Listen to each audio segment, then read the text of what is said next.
ভারতে অবস্থানরত আওয়ামী লীগ সভাপতি ও ক্ষমতাচ্যুত প্রধানমন্ত্রী শেখ হাসিনার সামাজিক যোগাযোগ মাধ্যমে বক্তব্য প্রদান বন্ধ রাখতে পারবেন না বলে জানিয়েছেন দেশটির প্রধানমন্ত্রী নরেন্দ্র মোদি।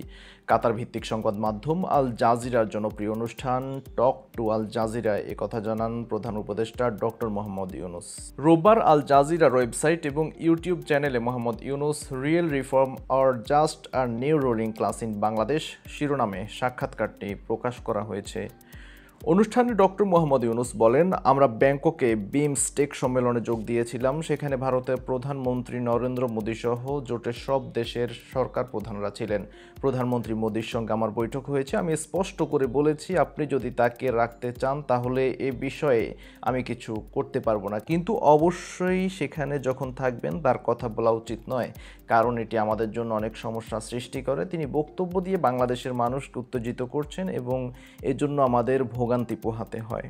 অনুষ্ঠানের উপস্থাপক নিয়েব বারকাত জিজ্ঞেস করেন, মোদি কি বললেন?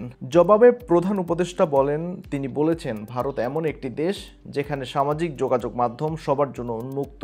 আমি এটি নিয়ন্ত্রণ করতে পারবো না। শেখ হাসিনার বিচার সংক্রান্ত এক প্রশ্নের জবাবে ডক্টর মোহাম্মদ ইউনুস বলেন, এটি একটি আইনি প্রক্রিয়া। আইন বলবে কি করতে হবে।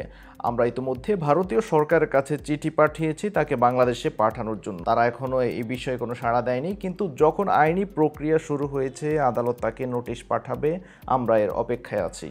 আগামী নির্বাচনে আওয়ামী লীগকে অংশগ্রহণ করতে অনুমতি দেওয়া হবে কি না এমন প্রশ্নের জবাবে ডক্টর মোহাম্মদ ইউনুস বলেন, এই প্রশ্নের উত্তরের একটি অংশ আওয়ামী লীগকে নির্ধারণ করতে হবে। দলটি আগে সিদ্ধান্ত নেবে তারা নির্বাচনে যোগ দেবে কি না।